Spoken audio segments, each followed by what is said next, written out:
하나님 말씀은 마태복음 9장 9절에서 13절입니다. 우리 시간에 같이 합독해서 읽도록 하겠습니다.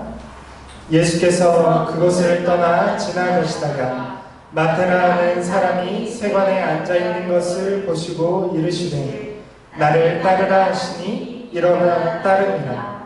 예수께서 마태의 집에서 앉아 음식을 잡수실 때에 많은 세리와 죄인들이 와서 예수와 그의 제자들과 함께 앉았더니 바리새인들이 보고 그의 제자들에게 이르되 어찌하여 너희 선생은 세리와 죄인들과 함께 잡수시느냐.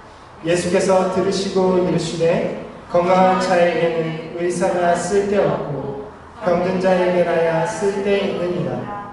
너희는 가서 내가 긍휼을 원하고 제사를 원하지 아니하노라 하신 뜻이 무엇인지를 배우라. 나는 의인을 부르러 온 것이 아니요 죄인을 부르러 왔노라 하시니라. 아멘. 오늘 말씀은 부르심과 회개 무엇이 먼저인가라는 제목으로 말씀을 나누기를 원합니다. 여러분, 예수님은 이렇게 말씀하셨습니다. 내가 죄인을 부르러 왔노라. 여러분, 이 말씀에는 깊은 의미가 담겨 있습니다. 예수님께서 이 세상에 오신 목적을 진술하는 내용이기 때문에 그렇습니다. 예수님이 이 땅에 오신 목적이 무엇입니까? 예수님은 분명하게 내가 죄인을 부르러 왔다라고 말씀하고 있습니다. 진실로 예수님은 죄인을 불러서 하나님 나라로 받아들이시는 분이라는 사실을 우리가 알 수 있습니다. 그리고 여기 죄인을 받아들이시는 예수님만의 독특한 방식이 있습니다.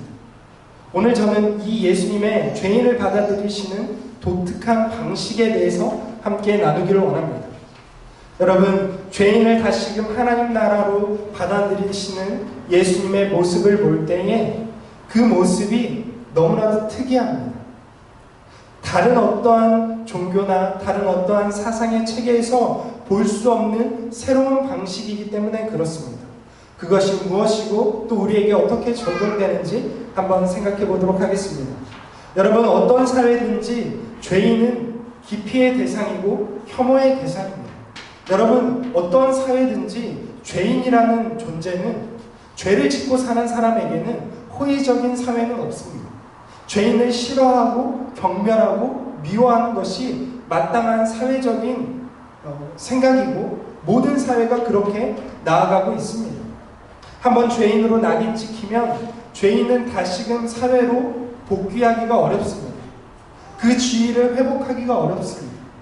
죄인은 한번 죄인이 되면 계속해서 사람들의 손가락질과 또한 기피의 대상이 되고 마는 것입니다.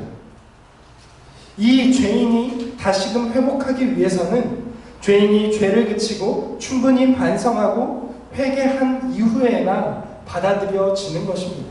우리가 아는 것처럼 사회적인 유명인사들이 어떠한 비난받을 일을 저질렀을 때 대중들이 쉽게 용서하지 않는 것을 우리가 알 수 있습니다. 충분한 반성을 거친 다음에야 대중들이 겨우 그 인기 유명인들을 용서해 주는 것이죠. 이것이 보편적인 방식입니다. 그러나 예수님은 그런 보편적이고 기존의 방식이 아닌 전혀 새로운 방식으로 죄인을 대하시고 죄인을 하나님 나라로 부르고 있다는 것입니다. 예수님이 어떻게 죄인을 대하시고 어떻게 그 방식이 새로운 방식인가를 함께 생각해 보기 원합니다. 여러분, 예수님 당시 유대 사회는 죄인들에 대해서 사실 매우 엄격한 사회였습니다. 오늘날 우리도 대중들이 죄인들에 대한 사회적인 인사들에 대한 비난받을 일에 대해서 굉장히 엄격한 사회입니다. 어떻게 보면 사람들이 대중의 인민재판을 통해서 사람들이 손가락질하고 한 사람을 매장하기도 합니다. 그런데 예수님이 사셨던 유대 사회에서 죄인들은 훨씬 더 엄격한 그러한 대우를 받게 되어 있었습니다. 예수님 당시 유대 사회의 종교와 사회는 바리새인들이 이끌었습니다. 바리새인이라는 용어 자체가 구별된 자라는 뜻을 가지고 있습니다. 바리새인은 구별된 자라는 것이죠. 당시 유대 사회를 이끌던 바리새인들은 스스로를 구별된 자라고 불렀습니다.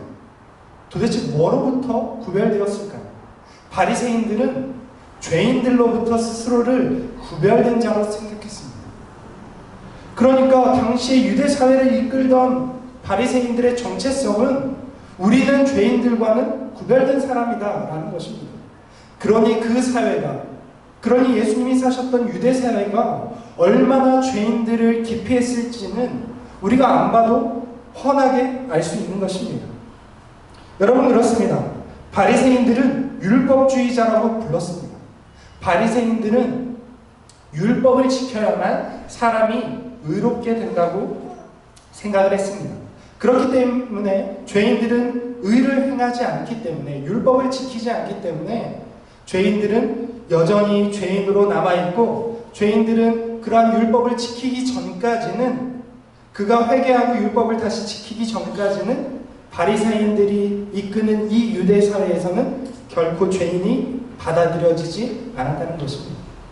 그러니까 한번 바리새인들이 죄인으로 낙인 찍히는 계층의 사람들은 유대 사회에서는 도저히 받아들여질 수 없는, 사람들이 누구나 경멸하고 피하는 존재가 되었다는 사실입니다.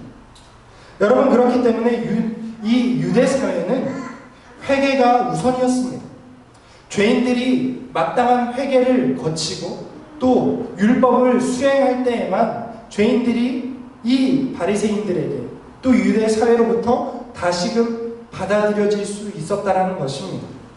그뿐 아니라 여러분, 우리가 생각할 때 회개는, 오늘 우리가 믿는 기독교 안에, 교회 안에서의 회개는 매우 간단하고 쉽죠. 우리는 회개가 무엇이라고 생각합니까? 참회하거나 눈물을 흘리거나 죄를 고백하는 수준이라고 생각하죠. 우리가 생각하는 회개는 그런 회개입니다. 그런데 예수님 당시에 바리새인들이 생각했던 회개는 그러한 차원을 훨씬 넘는 회개였습니다.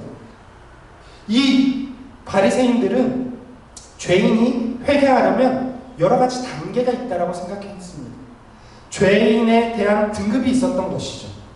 이를테면 하나님의 계명을 어기고 즉시로 죄사함을 구하면, 내가 계명을 어긴 것을 깨닫고 즉시로 끈질기게 죄사함을 구하면 즉시로 죄사함이 주어진다라고 여겼습니다.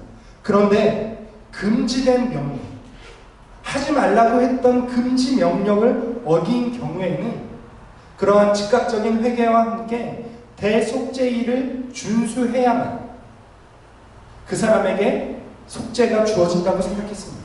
대속죄일은 1년에 한 번 있죠. 그러니까 하나님께서 금지하신 명령을 어긴 사람은, 그런 죄인은 대속죄일이 지나야만 죄사함을 받는다라고 여겨졌던 것이죠. 반면에 의도적으로 죄를 지은 사람이 있겠죠. 이렇게 의도적으로 죄를 범한 죄인인 경우에는 회개를 해야 되고요, 대속죄일을 지켜야 되고, 그뿐 아니라 고통이나 죽음의 대가를 치러야만 속죄가 일어난다고 생각했습니다. 의도적으로 죄를 짓는 사람에게는 훨씬 더 회개의 조건이 어려워졌죠. 고통이나 죽음이 따라야만 그 사람이 죄가 사해진다는 것이죠. 그런데 마지막으로 하나님의 이름을 공공연하게 모독한 경우에는 죽음만이 속죄를 이룰 수 있다라고 바리새인들은 가르쳤습니다. 그러니까 이 바리새인들이 지배했던 유대 사회는 한번 죄인이 되었을 때에 다시 한번 회개하고 돌아오는 데에 매우 어려운 과정이 필요했다라는 것입니다. 여러분, 이렇게 바리새인들의 율법주의는 죄인의 회개에 대한 마땅한 대가를 치른 이후에야만 그 죄인을 다시금 공동체로 받아들여 줬다라는 것입니다. 그렇기 때문에 유대 사회는 죄인들에게 조금도 호의를 베풀지 않는 사회였다라는 것입니다. 죄인이 회개하고 다시 한번 그 모든 준수사항을 지킨 이후에 돌아오기 전까지는 죄인에게는 조금의 호의와 조금의 그런 많은 배려를 전혀 하지 않는 사회였다라는 것입니다. 여러분, 그런데 그 바리새인들, 율법주의자들이 혐오했던 죄인들 중에 대표적인 죄인이 바로 세리였습니다. 또 하나는 창기였습니다.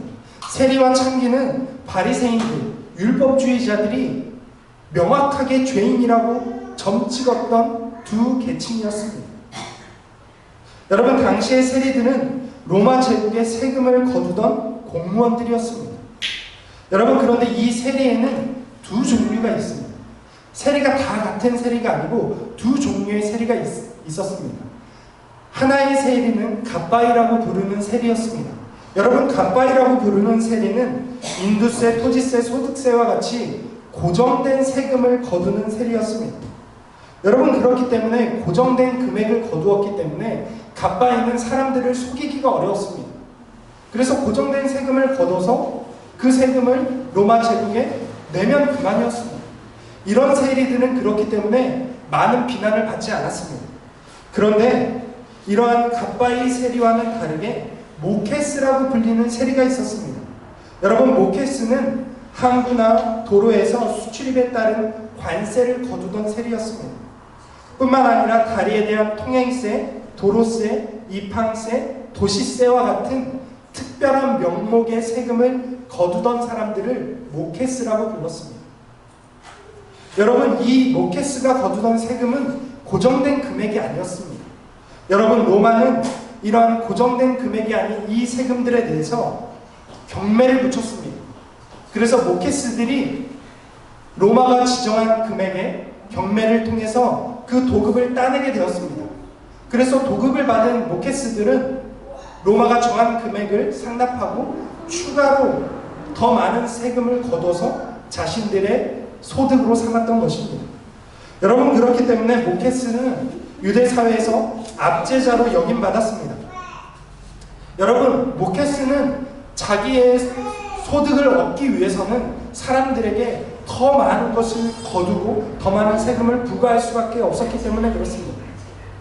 당시에 모케스들은 가족들로부터도 외면당했습니다. 여러분, 가족조차 모케스는 자기의 가족으로 여기질 않았습니다. 그 이야기는 그 모케스는 자기 가족의 묘실에 장사될 수도 없었다는 것이죠. 철저하게 가족으로부터 모케스는 거부당했다는 것입니다. 뿐만 아니라 사회적으로도 모케스들은 믿을 수 없는 사람으로 여김받았습니다.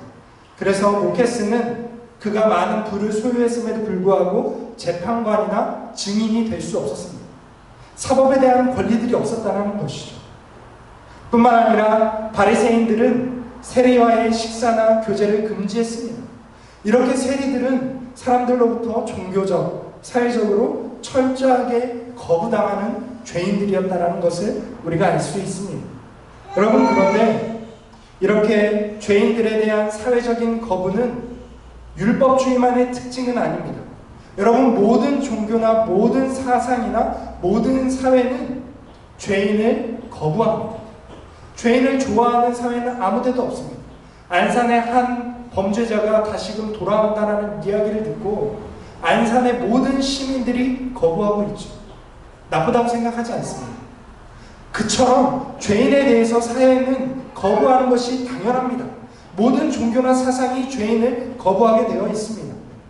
어떤 종교든 어떤 사회든 어떤 사상이든 죄인에게는 정당한 대가가 지불되어야 하고 그 죄인이 회개의 의무를 거친 이후에야만 받아들여질 수 있다라고 생각합니다. 그렇기 때문에 모든 종교는 죄인을 먼저 회개자로 만듭니다. 회개를 한 이후에, 회개라는 과정을 거친 이후에 죄인을 용납하는 것이 모든 종교와 모든 사상의 체계라는 것입니다. 그런데 여기 오늘 죄인을 받아들이시는 예수님의 방식은 전혀 새로운 방식입니다. 모든 사회와 종교와 모든 사상은 죄인을 먼저 회개자로 만든 이후에 받아들이는 반면 예수님은 선회개를 요구하지 않고 있다는 것을 알 수 있습니다. 여러분, 예수님은 수많은 죄인을 만나셨지만 어떠한 죄인에게도 회개를 먼저 하라고 요구하신 적이 없습니다. 회개하고 오라고 돌려보내신 적이 없습니다. 여러분, 오히려 예수님은 죄인들을 내게 오라고 부르셨습니다. 여러분, 그렇습니다. 예수님은 먼저 죄인들을 하나님 나라로 불러들이시는 분입니다. 죄인들을 거부하지 않는 분이십니다. 죄인들의 친구가 되어주시는 분이시죠.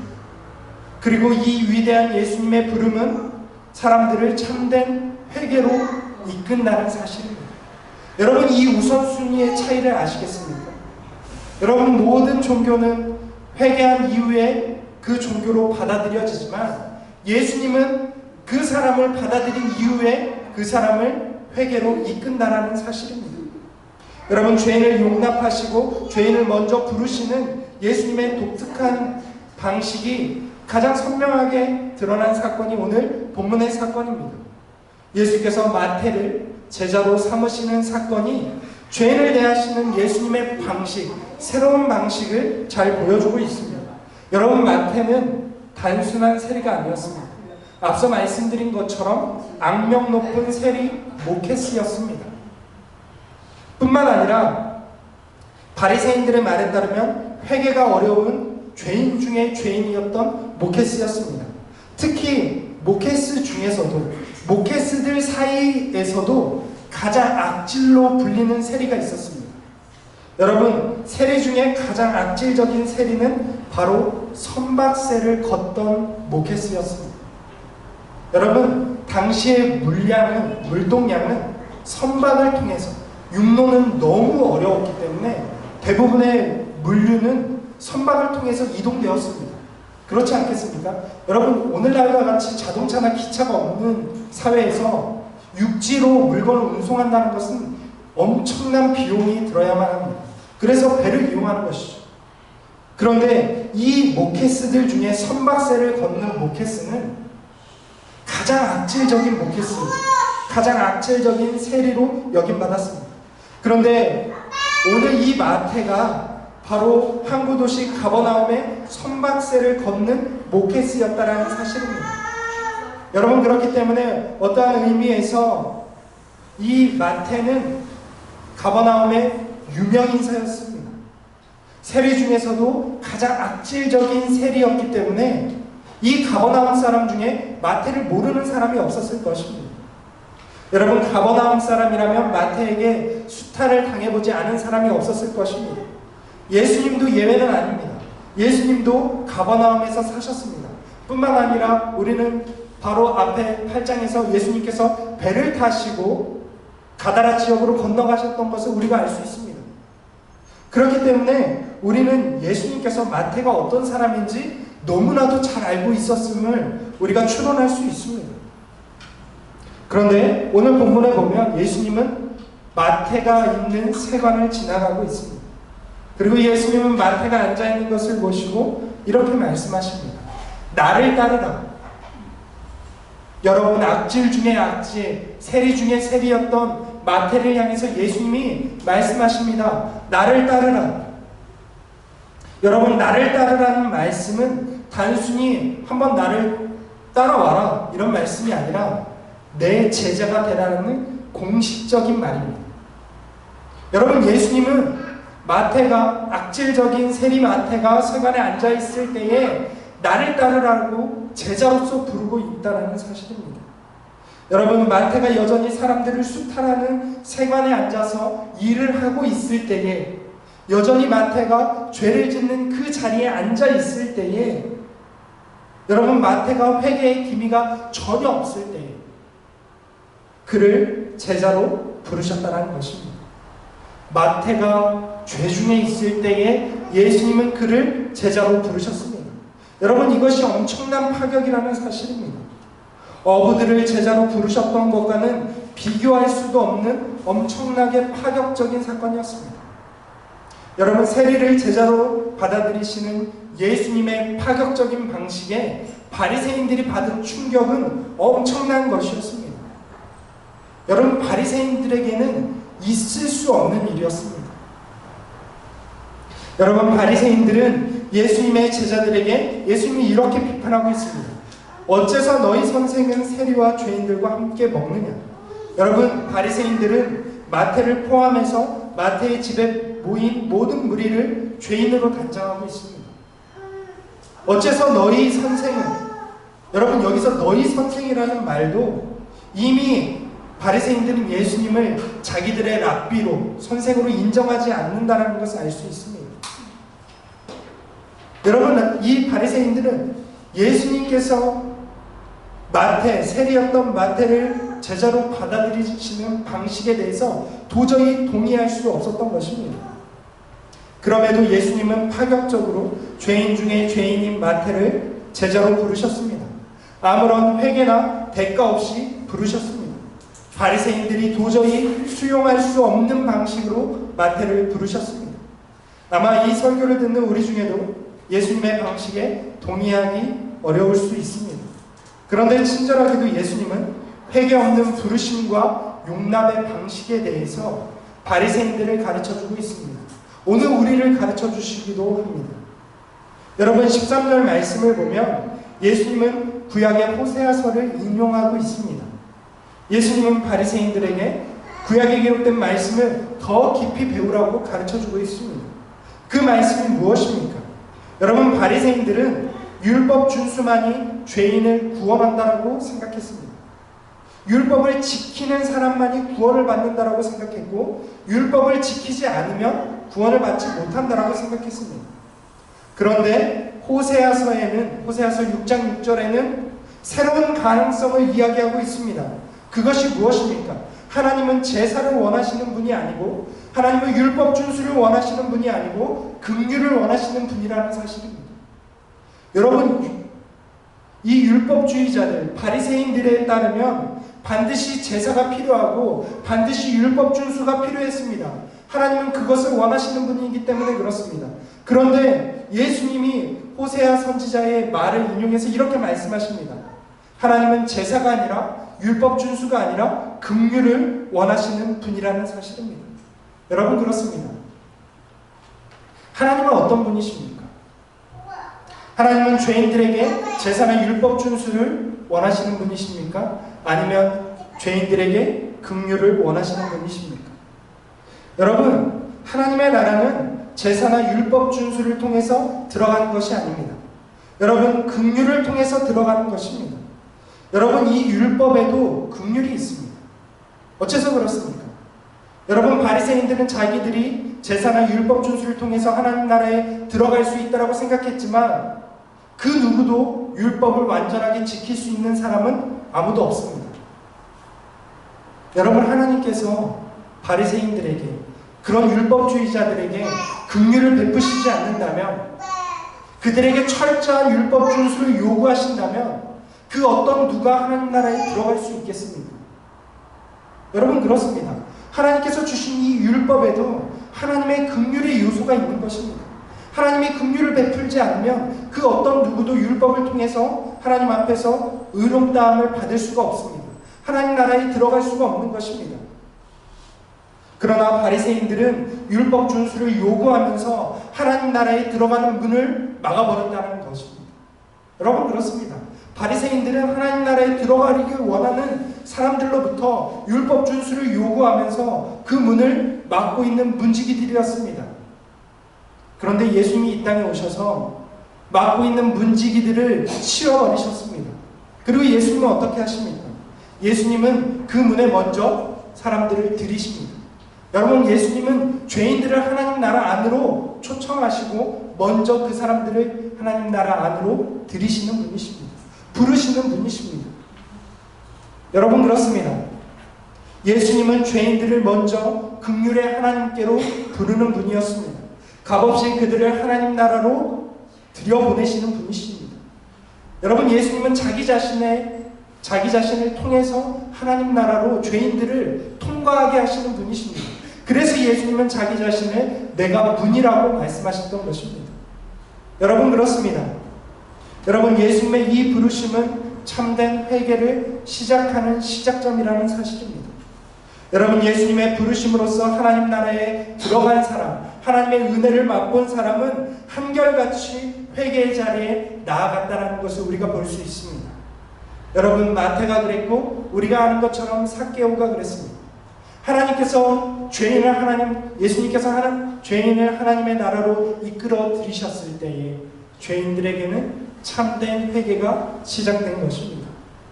여러분 그렇습니다. 예수님은 죄인들을 부르십니다. 어떤 행위로 스스로 의롭다고 여기는 자들이 아니라 죄인들을 하나님 나라 안으로 받아들이시는 분이십니다. 그리고 그들이 회개함으로 하나님 나라에 합당한 자들이 되게 하시는 분이십니다. 이것이 예수님의 방식이라는 사실입니다. 오늘날 우리는 어떻습니까? 여러분, 그 어떤 누가 회개를 통해서 하나님 나라에 들어갈 수 있겠습니까? 그 어느 누가 율법 준수를 통해서, 완전한 율법 준수를 통해서 하나님 나라에 들어갈 수 있겠습니까? 하나님께서 긍휼을 베푸시지 않는다면 누가 감히 하나님 나라에 들어갈 수 있겠습니까? 여러분, 하나님의 긍휼은 예수 그리스도를 통해서 우리에게 주어졌습니다. 예수님은 오늘 그것을 마태를 통해서 보여주고 있습니다. 예수님을 통하여서 하나님은 우리에게 긍휼을 베푸시고 죄인 중에 죄인이었던, 악질 중에 악질이었던 마태까지도 하나님 나라로 들여보내셨다는 것입니다. 여러분, 그렇다면 저와 여러분들도, 우리 모두도 이 땅의 그 어느 누구도 하나님 나라에 들어갈 수 있을 것입니다. 세리였던 마태에게도 긍휼을 베푸셨던 하나님이 예수 그리스도를 통하여서는 그 어떤 누구에게라도 긍휼을 베푸신다는 사실입니다. 여러분, 그렇습니다. 예수님만이 우리의 구원의 문인 줄로 믿습니다. 예수 그리스도를 통하여서 하나님 나라에 먼저 들어간 사람은 회개에 합당한 열매를 맺고 하나님 나라에 합당한 자가 될 줄로 믿습니다. 예수님은 바로 그 긍휼을 베풀러 이 땅에 오신 분이신 줄로 믿습니다. 그 예수님의 놀라운 긍휼에 감사하며 하나님 나라로 넉넉하게 들어가시는 저와 여러분들 될 수 있기를 주님의 이름으로 축원을 드립니다.